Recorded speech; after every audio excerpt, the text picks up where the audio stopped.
What's up, everybody? We're back with another episode of Skirmish Supremacy. And again, we have a couple of sponsors that are going to be joining us to help support our ongoing efforts. So this week we have Austin Thompson, who is with Death Ray Designs. I mentioned him last time. His Kickstarter is live up right now. If you want some good-looking terrain for an industrial setting and to have a little bit more of a unique table for any sci-fi wargaming, you can check that out on Kickstarter.com. Look up Black Site X is the name of his Kickstarter. He actually has two different versions that are going with it right now. It is his Black Site X scaffolding system and catwalk system. And he also has his Rapid Vanguard, which is very similar to many space opera games that you would see some hab pods, some headquarters, and things of that nature that would drop from deep orbit. Very good looking sets. Definitely check it out. That's Kickstarter.com. Look up Black Site X. That's Site SITE. And this week we also have another sponsor that I am very happy to announce. It is our local game store, Gigabytes Cafe. A good buddy of mine, David Finn, ends up running the shop. If you're ever in the Atlanta area, you could definitely come check it out. It is definitely the best store in the area, hands down. They have a great Magic the Gathering community. They have a great wargaming community. Tons of different games are played there every week. Every variety of game you could possibly think of. And David's one of those guys who will go out of his way to order what it is that you want. So if you have a very specific game that you're looking for, or very specific models, he will try to find it for you and he will order it. So you could check out his website if you're ever going to be coming to the Atlanta area. That is Gigabytes Cafe, and that's going to be Giga, Giga -Bytes, BITES, cafe.com. While you are there, do not forget to pick up a sandwich and a great coffee drink. He has a full-service sandwich shop and coffee smoothie bar right there in the gaming store, so you never have to leave if you're hungry. So that is it for this week as far as our sponsors go. Stay tuned for the episode.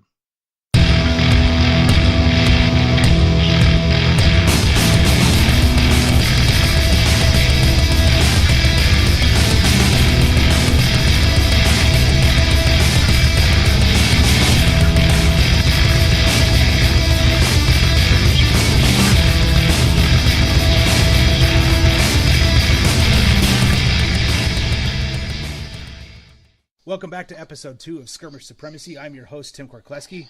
I am joined again by my co-host, Nick Bogart. Nick, say hi. Hi! That's better. That is better. And today we have a very special guest. You may know her from YouTube as WargamerGirl. Friend of mine, Miranda. Say hi, Miranda. Hello. Excellent. So we're going to be covering a couple of things today.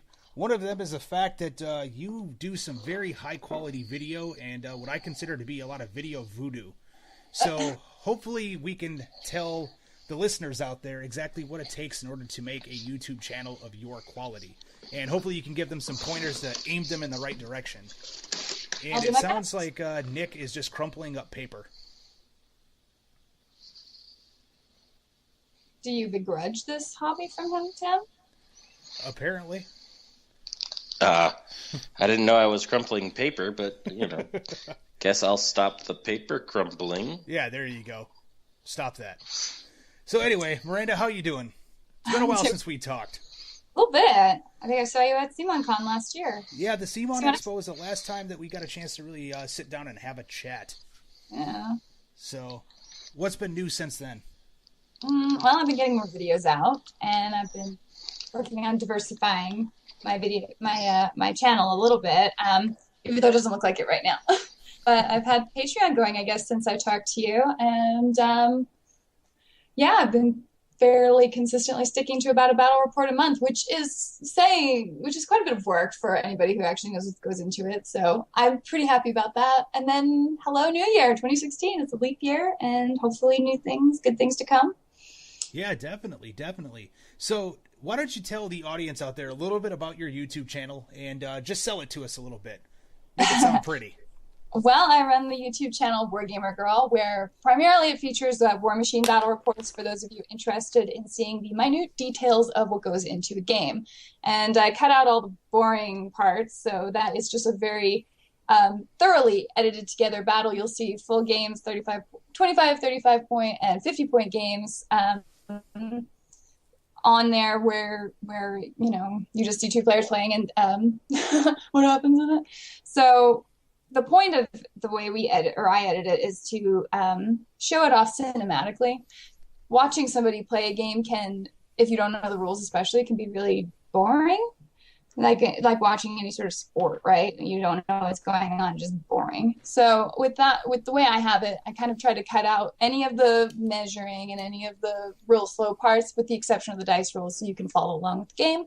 And I kind of put in these cinematic shots so that you can get a cool idea of how gamers see these games, how we imagine it in our mind when we are playing and fighting across the field from our foe.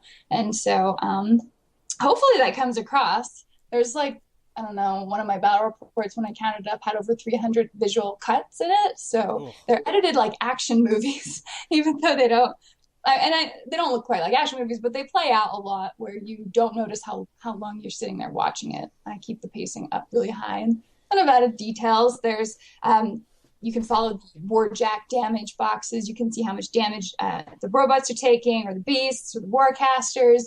You can hear the individual theme music of the armies as they come onto the board, picked by me. So I don't know. It's just a fun thing I've started and has gotten to be a really big deal, I guess. Nice. How many total subscribers do you have now? Because you've been doing it for what now? 3 years? 4 years?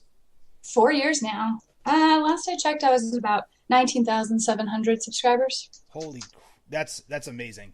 Not gonna lie, like after looking back at my piddly ass little YouTube channel, that's actually quite impressive.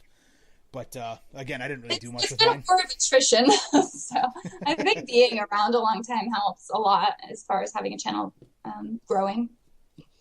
Right. So how long do your videos normally last? Like, I think your average video is what, about half hour, 45 minutes?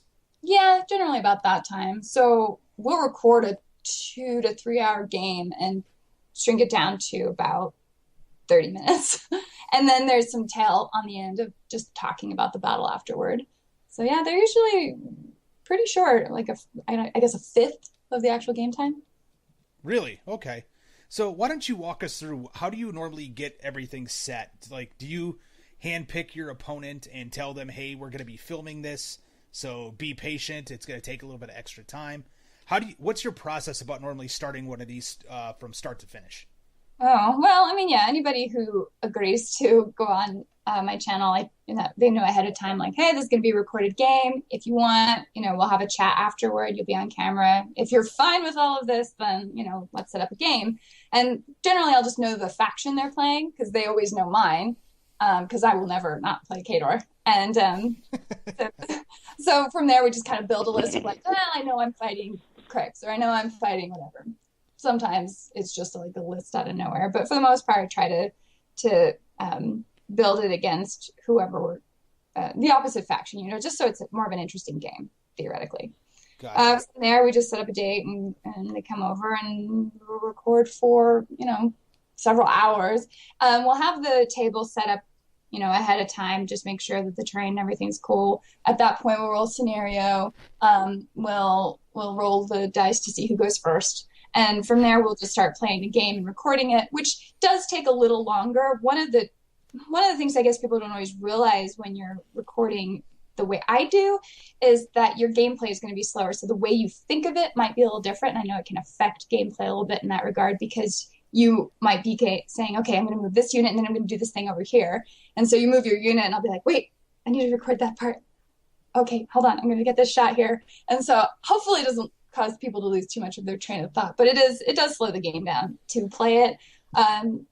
We've changed it to where it's not as impactful. I now have like a dedicated camera person now, if I'm playing, so that I don't have to stop what I'm doing. And then from there, the game gets recorded, and we just as the individual models are shot, basically, kind of their beauty shots, because we'll put the army together, we introduce who's playing, or we'll take the shots of the actual models that are going to be taking damage, because that's the background plate for whenever a beast or a warjack takes damage.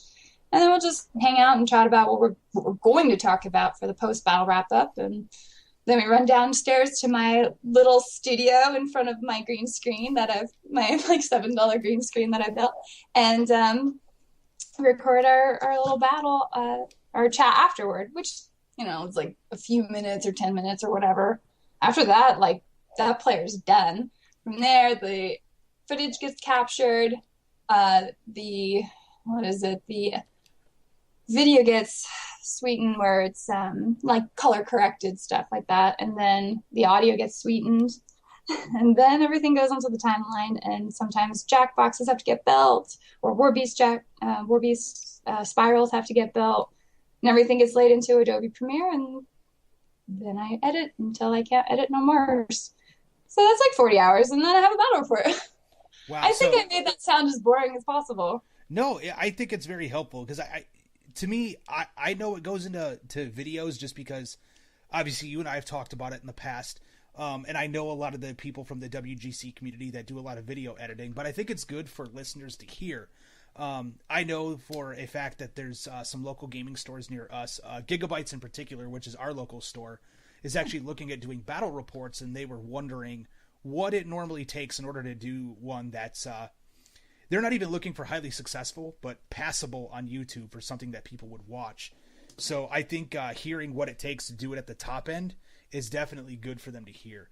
Kind of, but I mean, I don't think anybody wants this to be their full-time job, and unless you're having a dedicated person at your game store doing that, I don't know that'd be worth it. Mini Wargaming made a great series of videos kind of doing a tutorial on how to make battle reports, actually. And they have a lot of good shortcuts, like editing in camera. I know Ash with Gorilla Gaming, I think, does that for a lot of his stuff, and his turnaround is fantastic for it. So I think a game store would probably care more about that, unless they're specifically showing off models. Because my stuff really just shows off, oh, look at this awesome battle mat. Oh, look at these really cool miniatures, especially if they're painted well, because you can show them off really, really well. But otherwise, depends on really what people are going to the battle report for. Yeah, that's true. I guess the thing I really noticed with yours is the time that it takes to go into it and the quality of it. The fact that you put so much of a visual confirmation on everything that happens. And again, it goes back to you're trying to make it a little bit more animated, make it a little bit more interesting, things of that nature. So you were saying it takes you about 40 hours to knock out a 30-minute video. So from beginning to end, from like the gameplay and starting recording from there to sending it to upload on YouTube, yeah, it's about 40 hours. I mean, I'm not saying I'm like a particular speed demon when I'm doing all this either, but it does take time. If you're gonna do it right, then yeah, you've got to put in the time to make sure your color on the video looks correct. Make sure that the audio is good, because if your audio is bad, nobody's gonna watch your video. Right. Yeah, absolutely. I've actually seen a couple battle reports where people have recorded off of like their camera phones, which normally they can do okay with until they start moving it away from their faces, and then the speakers just aren't working as well. So you kind of get this in out as they're manually trying to zoom in with a cell phone. But yeah. Phone mics are the worst. Like, I've seen them where just the case on it will prevent it from getting omnidirectional sound. So if you're not directly in front of it, like an inch away, it will just muffle everything you're saying. That's probably not the way to do it. Right. So I wish somebody would have told me that before I did it, but I'm one of those guys that was guilty of that. Oh, yeah. I know, I'm a terrible person. But you are a terrible person. That's how you have your show. Well, it just happens. I don't know what you want me to say. But I really hope Nick would step in and agree, but I think I made him fall asleep. Yeah, I think Nick's just kind of sitting over there at the moment. Nick, are you there? It's like, whatever, she's droning on about some things. I am here. I'm having a little bit of technical issues tonight, it appears. Audio keeps cutting in and out on me. So that is so because... I've been totally enamored with everything I'm hearing.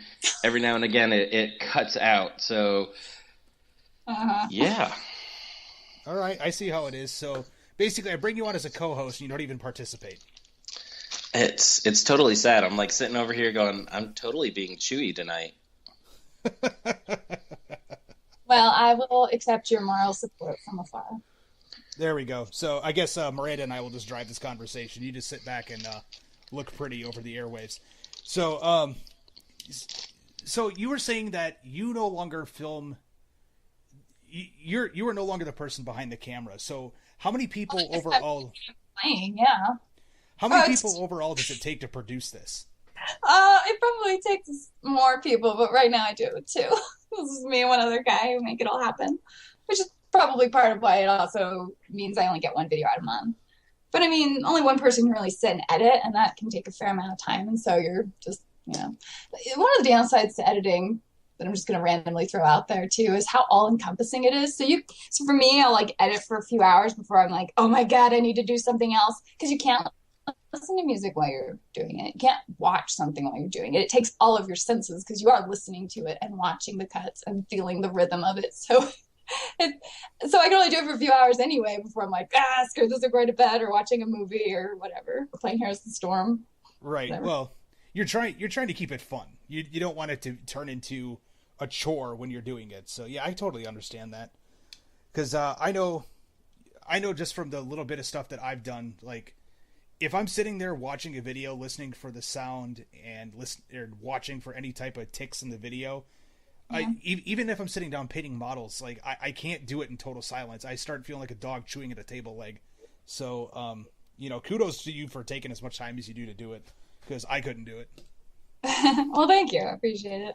I think it's fun. I don't know how much I would keep this format with everything I do, because it is so all-encompassing. And I actually do want to diversify my channel, which is a little difficult to do with so much time going into these videos. But we'll see. I'm working on getting some help, actually. So I have a couple of friends who volunteered to be interns, and I haven't been nearly mean enough to them yet. Oh, well, see, that's the one thing you have to learn how to do is the moment you get interns, you just got to start hazing them and be as mean as possible. That's how that works. That's what an intern's there for. They're there to take your abuse. So, so basically, I have to work on my abusive skills. Is that the role of this show tonight? Yes. So, for anybody, you need to learn to be abusive. Yes. So anybody out there that wants to run a successful YouTube channel and have a team of people that are going to work underneath you to do it, you need to make sure that you are abusive. Opposite Will Whedon's advice, you do, in fact, become. Yes, exactly. Be that dick. Well, thank you, Tim. I appreciate. I'm glad I could learn so much from you tonight. Well, I do what I can. Yeah, well, I do what I can. I try to keep everything as lively as possible, but you ought to know that just from knowing me as long as you have. And since this is only episode 2 for most people out there, when you will get to know me as a person, I am a complete alpha male, and I am not afraid to admit it. And unfortunately, it does come across when I talk to people that way. So yes, there's a lot of times I say things that are very smart ass, but I do it in jest. Nick, are you on a treadmill over there? No, why? What's wrong? Because it sounds like you're on an elliptical. And now you're not. Perfect. No. Anyways. I'm just making it awkward. There's all that heavy breathing, Nick. Why there's no video right now for the audience. Yes. Curious. Be thankful you're listening to a podcast. I'm sure there was something going on over there with a lot of melted butter and hot sauce, and we're just going to leave it at that. But... So you say your game store is wanting to do battle reports. Why particularly? Like, what's the motivation for that? So the game store that we have in our area, Gigabytes, David is actually very good at listening to what the overall community as a whole wants. So it's not just like so many game stores that I've talked to over the years from me, working in the industry, they all kind of stay in their own little bubble. And they only kind of look at it as like, what's going to happen in my particular store. David looks at everything as a whole. So, like, yes, first things first is making sure his store is successful. But then he looks at it and goes, okay, what is, in this case, the wargaming community as a whole, what do they like? What do they want? And he takes it and kind of runs with it from there. So, since a lot of people have been interested in battle reports, and since War Machine has kind of blown up over at Gigabytes as much as it has, the idea of a YouTube channel has been popping up quite recently, And I actually just talked to him today, and he said that he's planning on starting something very soon. They just have to determine how they're going to go about doing it. Oh, interesting. So in a way, even though we already had this scheduled, we are helping educate them as to what it's going to take. So, and I know David will listen to this, and he'll take everything to heart, is what you're saying. So, you know, definitely like the more details on your processes, the better. So you were saying that you also have some other projects in the works, because you've primarily up until this point been focused on War Machine, particularly playing Khador versus other people. Well, it has recently changed, actually. In fact, my battle report for February 2016 that I'll be getting up here will be a game of 2 other people. In fact, I recorded it while I was at the Las Vegas Open earlier in the month, so that should be interesting. It's the first time I've really had an in-depth con game. So, yeah, I was gonna say, because the only time I've ever actually seen you play a game of War Machine outside of your video is when I ran into you at Adepticon 2 years ago, and you were knee deep in a tournament. Oh my God, the tournament lasted 7 hours. I played for so long. That was so weird, actually. I mean, for whatever reason, going to a convention and playing that much is exciting. Whereas if I did that at home, I would just like want to kill myself, because it would just not the same environment. But it was weird. Like, I kept feeling like there were like attack of opportunity like rules in place when I was just watching real people like interacting. I was like, oh shit, I need to go to bed or something, because I am my brain is melted. I've just been entrenched in rules too long. That was really fun. Yeah, I didn't end up playing much at LVO because I was sick, so that sucked. Really?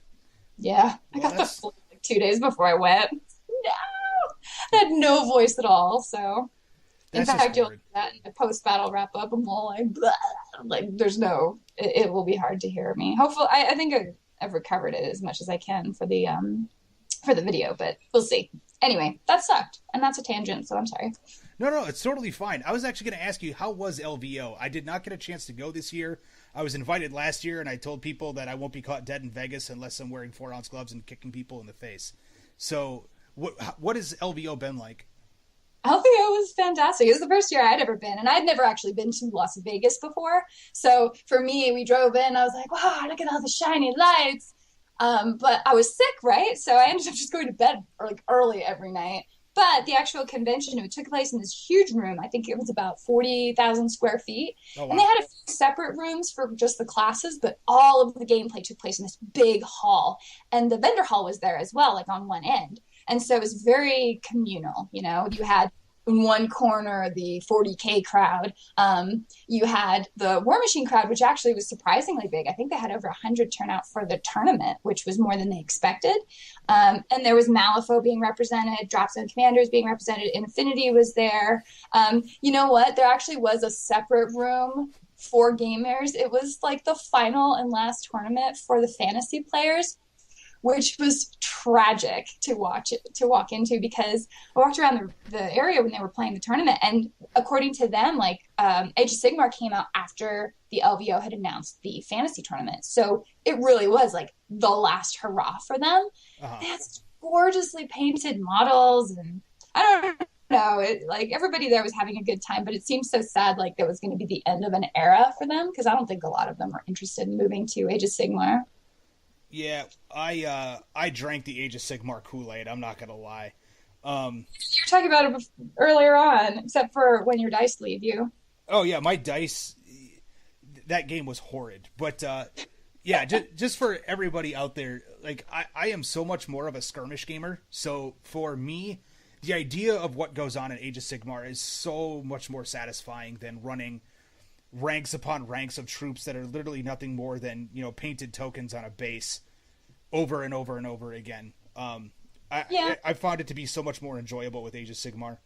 So and that's absolutely a fair point. I didn't play fantasy because I didn't want to deal with that many models on tray and like scooting them around on trays. Like, it looks really cool when you see the diorama, or when you see some of the real special models that people have painted, or custom jobs they've done, because those models get crazy intricate. One of them was submitted to the Draconic Awards for painting competition, but I mean, they're really cool, but yeah, I don't know how much that meta was growing nationally prior to the change.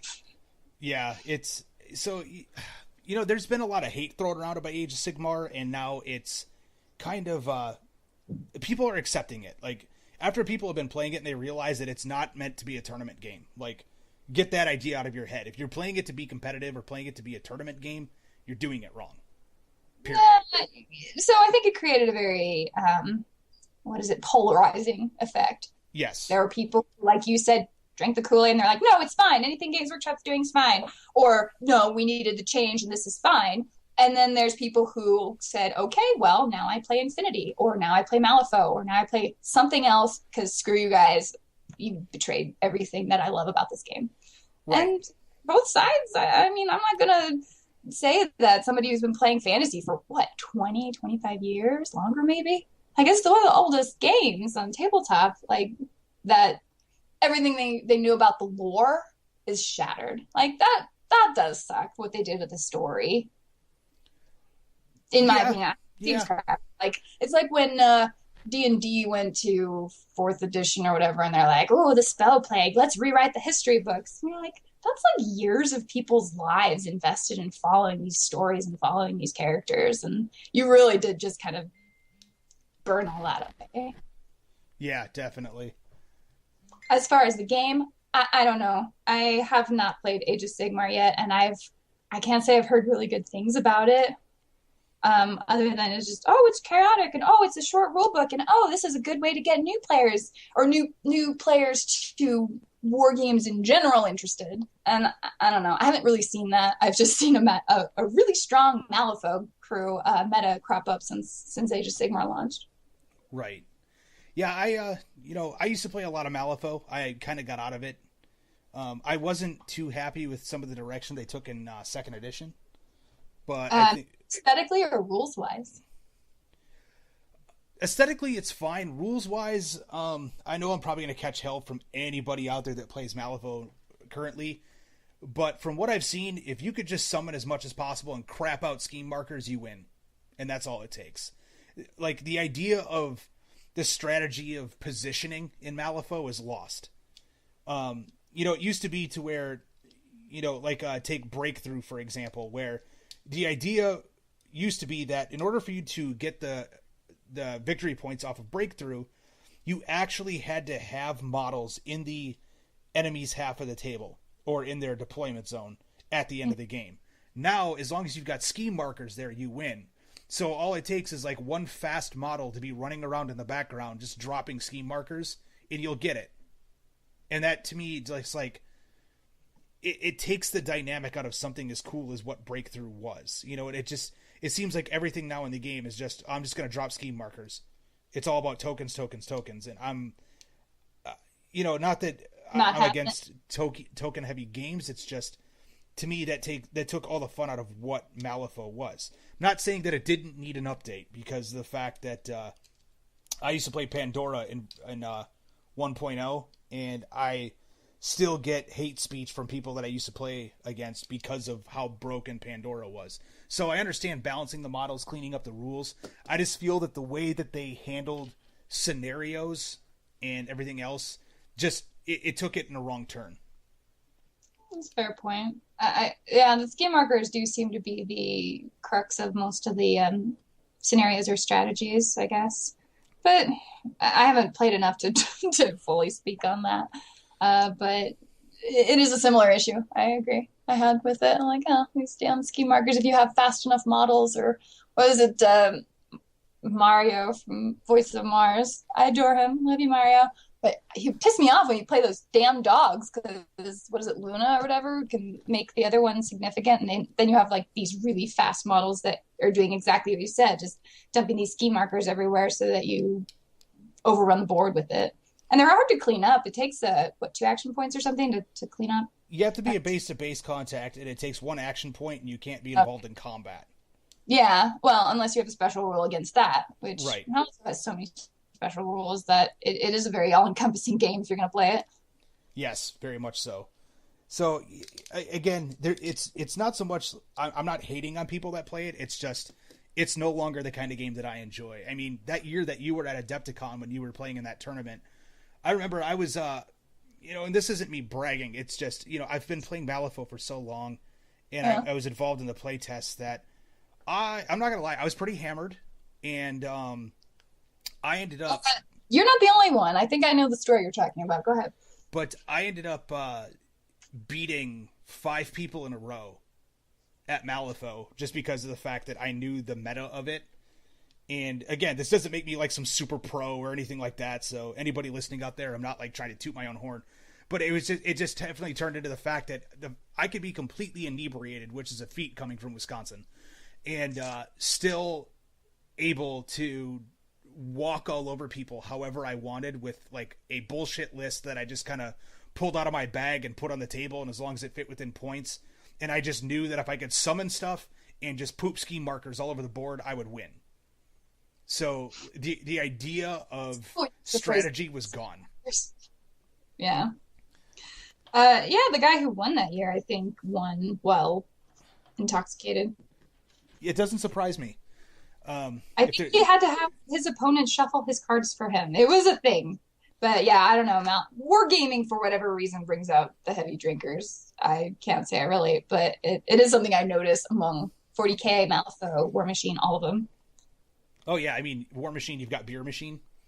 That's the thing. So I totally get it. So is this a fun segue to say, oh, by the way, I'm hoping to have some Malifaux reports up on my channel soon. Not that, Tim obviously hates the game, but we'll ignore him. I'm going to have some Malifaux M2E reports coming up. Plus, how to play that I've kind of had in the works for, I don't know, a really long time, if you ask Chrissy from Wargamers Consortium, but I will get that footage up, I promise.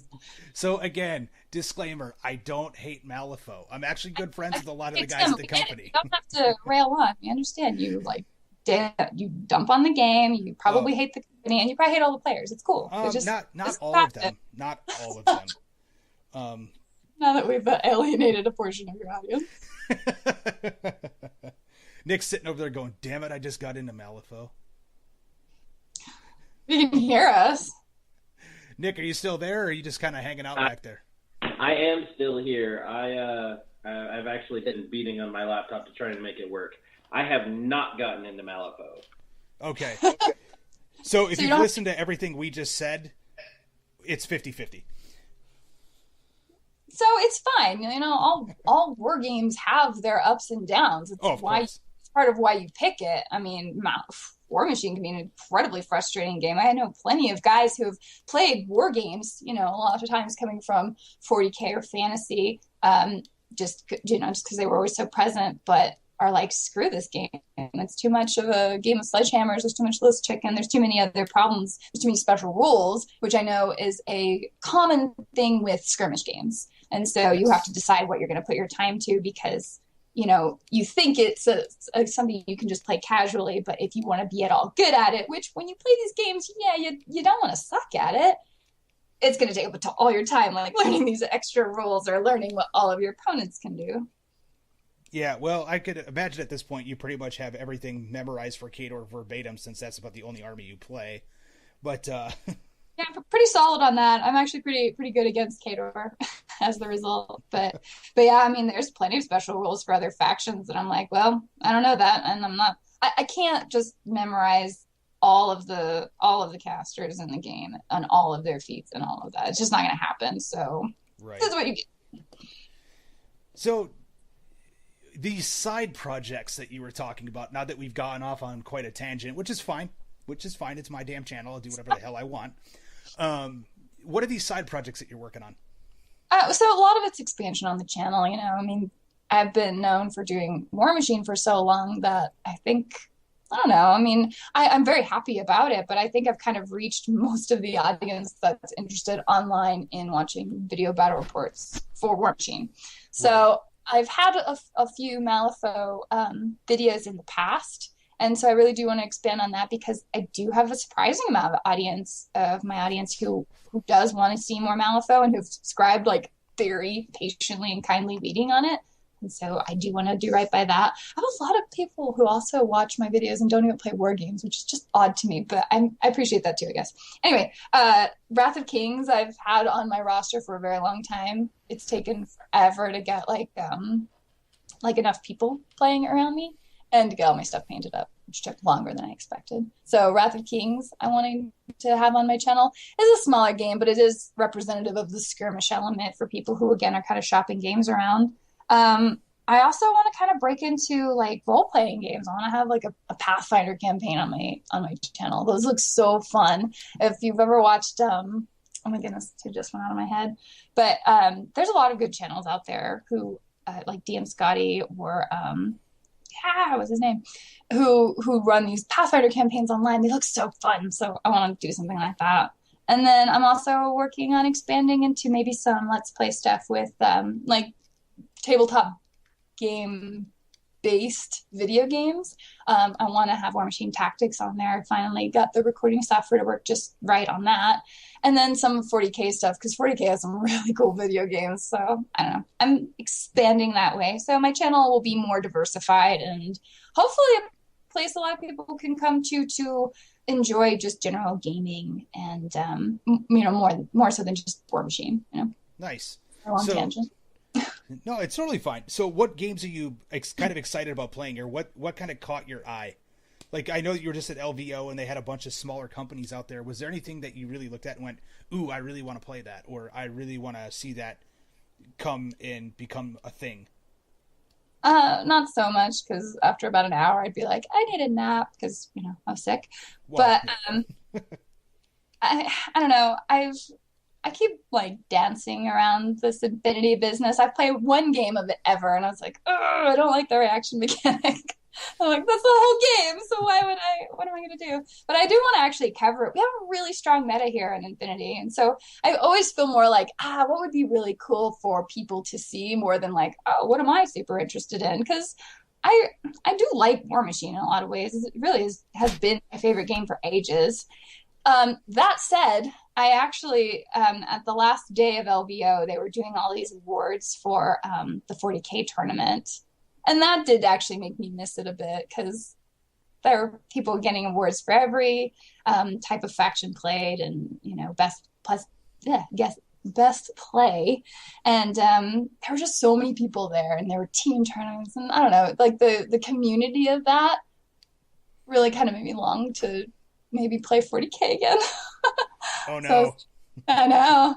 Well, and I'm not afraid of it or anything. I mean, I've got my sister's army. I just need to finish fleshing it out or finish painting it, because it never really got the attention it needed whenever I was playing it, because I was like, oh, I lose all the time. I guess I'll paint these later. And then I was like, oh, War Machine. So getting back to it would take a little bit of time, but I don't know. I think I might be playing 40K again. Yeah, I didn't get rid of all of my Dark Angels. Dark Angels was the army I started with. So yeah. For me, like, the story behind the Dark Angels has been cool. And I don't think anybody's ever denied the fact that the fluff behind 40K is probably some of the best we have in the hobby. Like, I don't think anybody could say anything bad about that unless they just hate Space Marines. I mean, they maybe, but it is very expansive, and there's all kinds of cool stuff. Like, even the Sisters of Battle have their own books. And, of course, there's the Horus Heresy series and everything in the Black Library. You're going to find something you like if you're interested in it. Right, exactly. Yeah, so, there's still a place in my heart for 40K. I just don't have the desire to play 40K as it is anymore.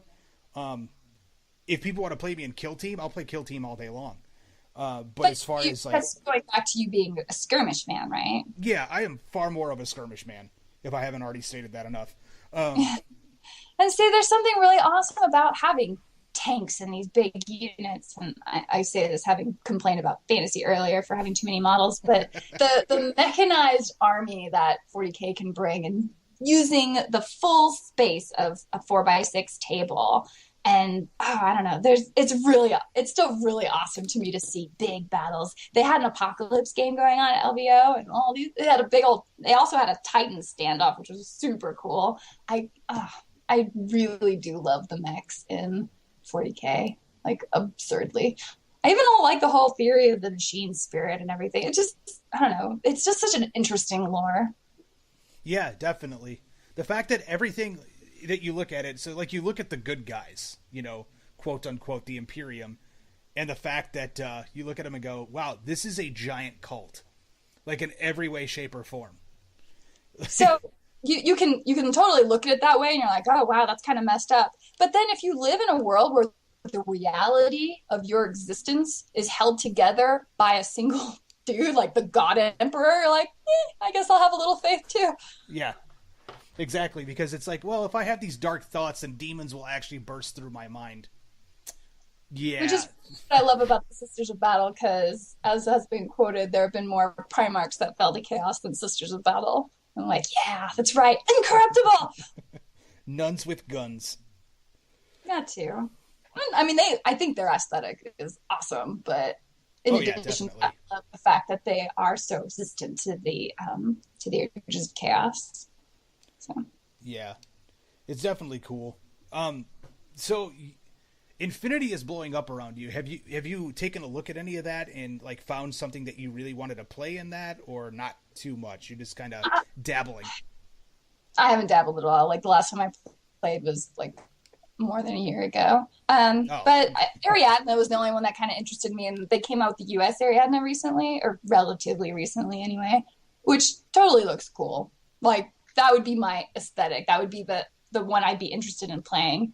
I know they don't do the hacking or whatever element of it is of the game there is, but they're supposed to be good in other ways, and I don't know. Beyond that, I really don't care, because whenever I'm picking a game, I'm gonna go with the army that I want to stick it out with, the army that I think looks cool, aesthetically, or is really cool lore-wise. Like it has to meld together there for me, and then if they end up sucking in gameplay, then I kind of just deal with it. Yeah. I think we've all run into problems like that in games where you get into the game, you're like, oh, this faction is so cool, and you're like, this faction really sucks as far as game mechanics go. I've been fairly lucky on that. Even in Wrath of Kings, I was like, I'm going to play Hadras because I want to play like creepy fish people. And they're really powerful, so whatever. Yeah. That was my second faction in Wrath of Kings. And I pretty much figured out right away. It's like, oh, so these guys don't move. They just let everything hit them. And they do just fine. They don't let things leave them. Oh, Resonate's a thing. Check that out. Yeah. Ugh. So if any of you out there have not seen Wrath of Kings, you can check it out on wrathofkings.com. They actually have the rules up there for free. You can see all the model stats and everything else, and kind of take it from there. So you actually know what the hell it is that we're talking about. Because that's always helpful. Cool. Indeed.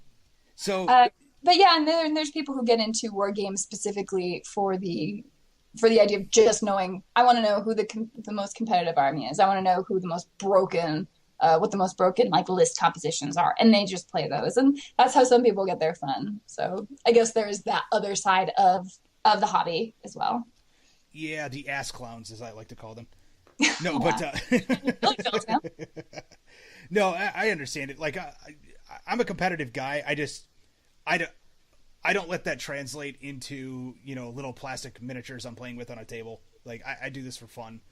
Do I play to win? Sure. I think we all do. I mean, that's the nature of a war game or any game in general. We all play to win. Like playing to lose is just sort of an odd concept, but you should also play for fun. Right. And if you're not having fun because you're losing, then you need to find another hobby. And maybe you should try a hobby that doesn't involve other people. Right. Like solitaire. Why don't you become extremely good at solitaire and sit in your basement and have your mom bring down grilled cheese sandwiches to you all day?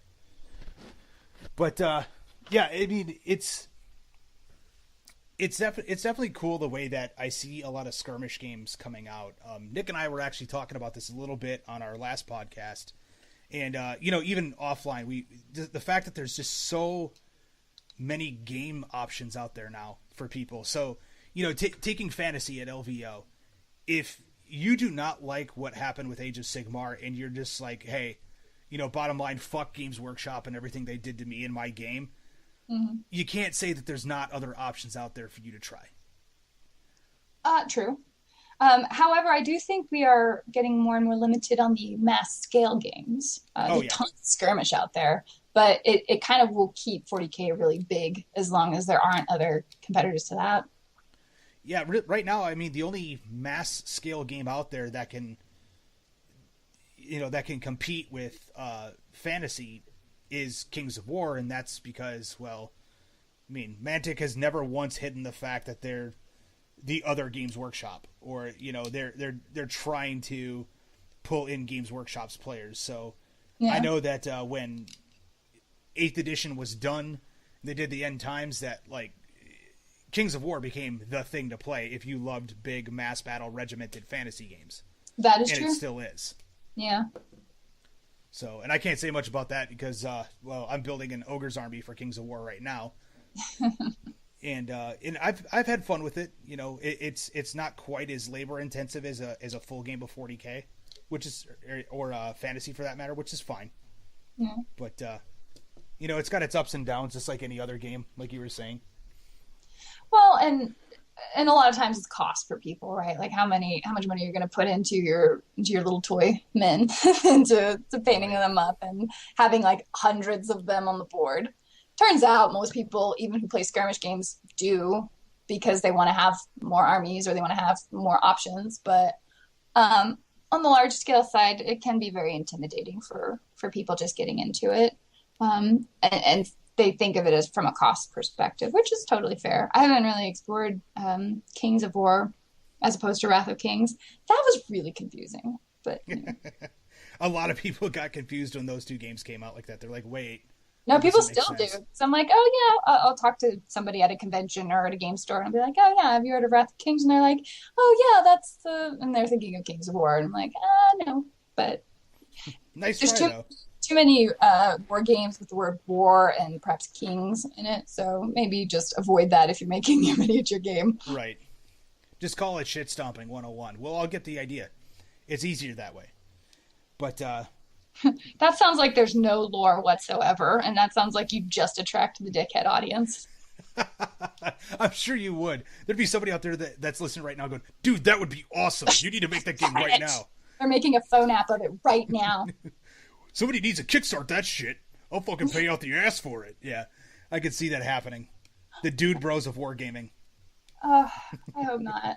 And that's one of the things so I go back and forth, right? Because like I love my hobby. I think wargaming is this really cool community because a lot of times you're dealing with pretty well educated nerds, right? I mean, there are people who have a lot of military background or they have a lot of scientific background. And so you can have interesting conversations with people when you're across the table playing whatever game you're deciding to play.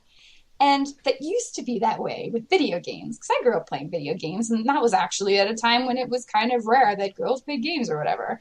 But it's blown up so much that I don't think it can happen as much with tabletop games just because there are so many rules that you still have to memorize on a base level. But I always worry of like, oh man, I hope we don't get the bro or the fraternity crowd like coming in to play war games. Yeah. Oh, yeah. I dealt with that enough in the fighting game community.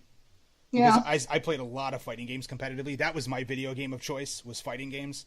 And yeah, I mean, you start to get a lot more of like the dude bro, but they're nerdy dude bros, if you know what I mean. Well, I think you're talking about the EP, but yeah. What fighting games were you playing? So my favorite fighting game is still Guilty Gear. It always has been, probably always will be. I've always loved that IP.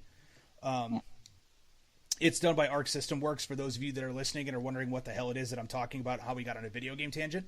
But what you're talking about. Guilty Gear is fantastic, followed by the other game they did, which was Blaze Blue. Guilty Gear is definitely a higher learning curve, so it's not so much a button masher. Yeah. You really have to have timing down in order to make anything happen in Guilty Gear. Can you do the combo? Oh yeah, you can combo quite a bit. Now you're not going to get up to like 80 or 120 hit combos or anything like that. Like they'll probably max out at like 12 to 15, sometimes 20 hits if you're going insane.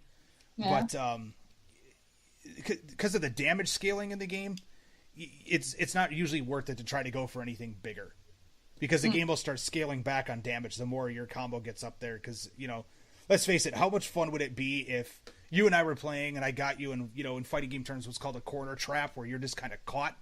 Yeah, I know exactly what you're talking about. It was an arcade technique forever. Yes, so, and it sucks ass, and nobody wants to deal with that.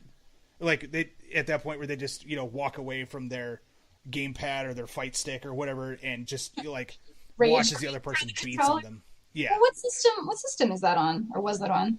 It's on PlayStation 3, Xbox One, PlayStation 4. They put it on those new systems. Yeah, I haven't touched any of those. It will be coming out on PC when they do Relevator coming up, I want to say this summer. So they have a new version of XRD with some new characters coming out, and that'll be on PC. Street Fighter V actually just came out yesterday.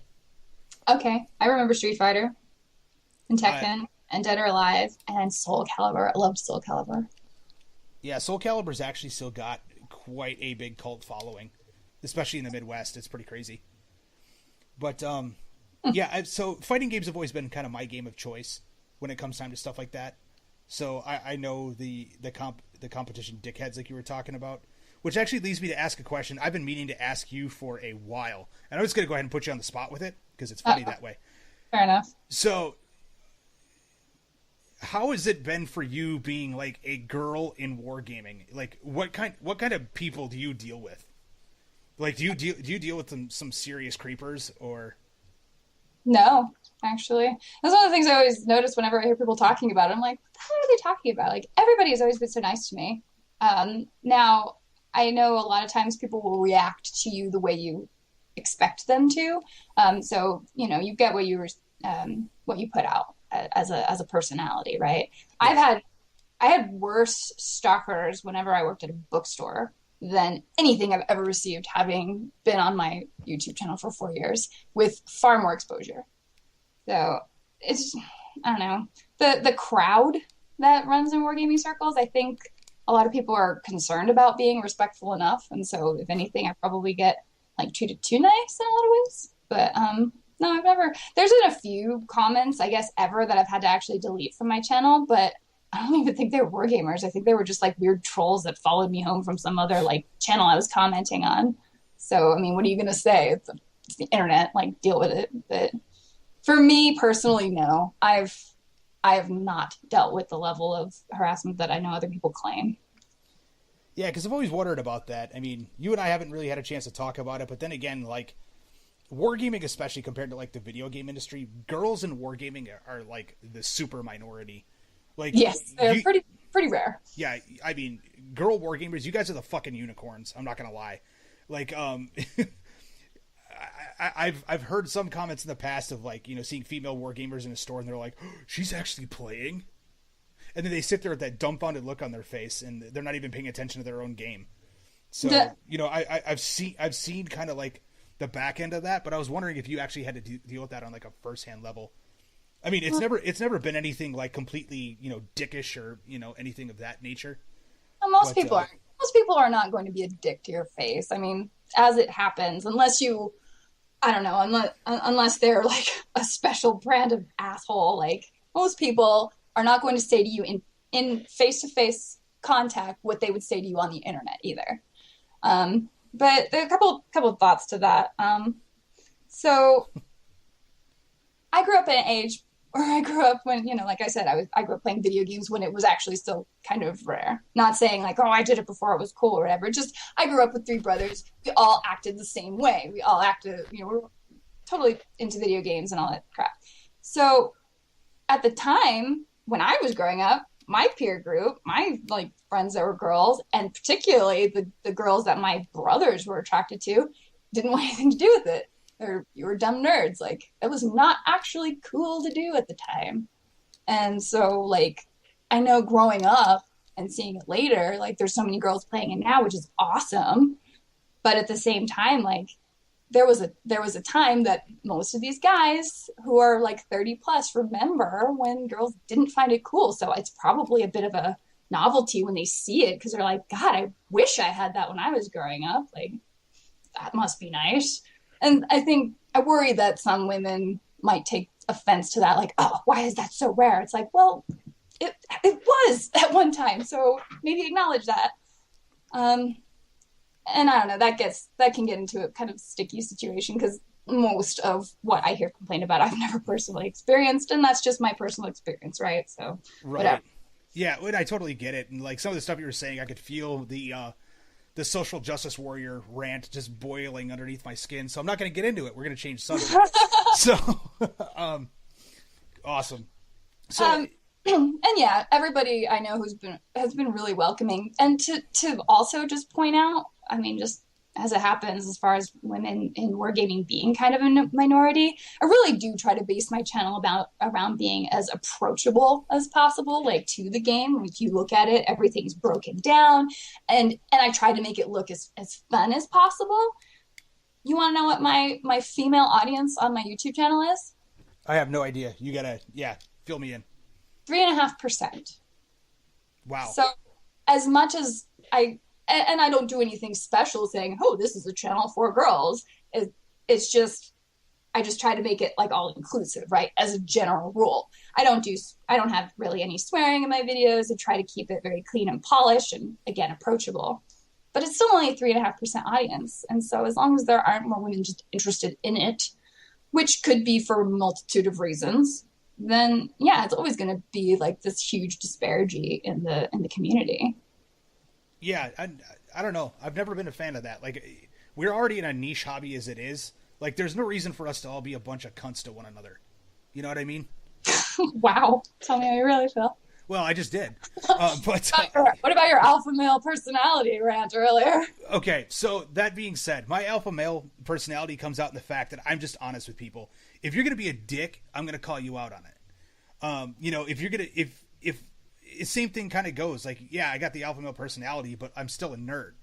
So if I see you bullying somebody else, I'm going to call you out on it, and I'm not afraid to do it. Oh my goodness, totally puts me on a thought.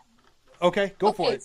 Growing up, again, with brothers, and we're all trying to outdo each other, and when you have nerdy friends, and I don't know if it's for everybody, but, like, we would always try to outdo each other. You know, when you go into a comic store, you're like, oh, I know about this character, and they're like, well, I know more about this character. And so there's always, like, this competition of how much more you know than others. And I know that can be apparently intimidating in some stories I've heard of, like, saying, oh, well, I feel like I'm being tested because they're saying, oh, well, do you really like this? When, like, everybody who goes into a game store, male, woman, or alternative, is claiming that because everybody wants to try and out-nerd each other, too, because there is totally ego in that for everybody. At least everybody I knew. I totally have an ego, so, of course, I did it to people, too. So, I don't know. Nick, you're sitting over there kind of quiet. Do you ever try to out-nerd people in a game store? No, I don't usually try and out-nerd people. Actually, I've caught myself being beardy a few times, though. Beardy? Is that what it's come to now? Yes. Actually, I walked in, and one of the first days I walked into Gigabytes, they were playing Warhammer, and though I've been getting out of it, there was enough going on that I'm like, no, that trying to be friendly, I'm like, don't you want to do this? You know, isn't this a rule? I was it, but I had to contain myself. Had to stop, walk away, smack myself a little bit. So I'm talking about when you argue, like, you know, the details of Horus's betrayal of the Emperor, or, you know, like how much you know about a given character in lore or video games. I mean, that's what I would consider like the comparison stuff. You see it in comic books all the time. Like, oh, did you know in this issue, so and so's really the cloned daughter and wife of someone else? And you're like, wow, that's messed up. How do you know that? I just recently learned after watching Deadpool. I was just recently looking up the X-Men character Cable. Totally weird background on that. Just reminds me of how weird comics are. But at the same time, like, people think my hobby is weird, so I guess it's all relative, right? Yeah, I was going to say, it all kind of falls in the same category. I think we all kind of dabble in all of it to some extent. Now, I know people that are, you know, big into wargaming, not so much in the comic books, but it doesn't mean that they don't know who the hell Wolverine is or his backstory. Oh, well, since the Marvel Cinematic Universe started, a lot of people... I mean, how many people knew who the hell the Guardians of the Galaxy were before it became one of the best movies in the Marvel Cinematic Universe? Yeah, not many. They're like, what is this crap? And then they're like, oh, this is amazing. No, it's just that's just more of a testament to just good filmmaking. So yay to that. I've been on board with the Marvel Cinematic Universe so far. Admittedly, Age of Ultron was like, eh, that could have been a lot better. But Deadpool, totally fantastic. Great addition. Why haven't you seen it yet, Tim? Because I'm going with my wife. Well, tell her not. I don't know. At this point, it's been out almost a week. Maybe you need to go by yourself. You shut your whore mouth. I will get to it when I get to it. One of my coworkers is like, I've been almost every day since it released. That's awesome. Oh, wow. That's intense. Yeah. I was like, really? Really? That's a little much. How much are you getting out of it at that point? I don't know. I mean, it's brilliant. It's incredibly snarky and well told. Get there early, by the way. Do not miss the opening credits, Tim. Okay. I will make sure that we get there early. Normally we do anyway, because I'm picky about seats in a movie theater. And you should know this already, but of course stay after the credits. Oh, yeah. I was told that there's actually, there's like 2 credit snippets, or 2 after credit snippets, not just one. Yeah, I mean, technically that's true, but it's not like you're just missing the second one. It's Gotcha. Yeah, it's 2, they dropped the same spoilers in there. I would say, yes, there's, it's really one, there's just a pause in it. But the animated stuff is not the end one. One of my other coworkers is like, is there really something else after this certain, thing, which is animated? It's like, yes. He's like, son of a bitch. I really did miss it. Oh my goodness, what are you doing? Like, watching everybody leave the theater, it's just going to be packed in the parking lot. Just sit and watch the damn credits. Like, I don't know. I always do, so. Yeah, I'm kind of the same way. I just like, I don't know, even if there's nothing after the credits, I'll still sit there and watch the credits for a few minutes just to let most of the people clear out. Well, it's just sort of interesting. I always look at the credits and see, like, whose names I might recognize, or if somebody has my name, which is exceptionally rare unless it's like a last name, but or people I know. I'm like, hey, that's the same person I know. I mean, it's obviously not the same actual person, but they have the same name, and that's cool. Or I don't know, whatever nonsense I evidently do in the theater. But yeah, Hey, we're all allowed to do that in theaters, especially when we fanboy over a movie, or in your case, fangirl. I suppose. But movies are my other big hobby. Like, I love talking about movies and watching every single movie here. In fact, in Albuquerque, like, we've got the Dollar Theater. Like, once it's on an actual dollar day, I will go see just about anything that's there. There are a few exceptions I make for, like, really horrible-looking romantic comedies, which is most of them, or, like, Adam Sandler flicks, unfortunately. But, yeah, most things I'll be like, oh, all right, I'll give it a shot. And most of the time, I'm like, well, I guess it was worth $1. But so yes, I've seen an enormous amount of movies in the last couple of years. That's insane. I think I've been to the movies 4 times in this last year. When I counted up my 2015 ticket stubs, because I decided to keep them, and I don't even know that I actually had all of them, I had over 52 of them. You are a crazy person. Holy crap. Like, over anything else. I just love seeing movies. I'll go see anything. That is insane. Well, guys, I hate to cut this short, but we are running to that time schedule. So is there anything else that, Nick, you want to ask her before we go when it comes time to her movie preferences, her hate of Adam Sandler, or her YouTube channel? No, I want to say thank you for coming on, though. Sorry. There was so many questions I had to ask and just so many problems on my end. Oh, that's all right. Appreciate you guys having me on. And yeah, absolutely.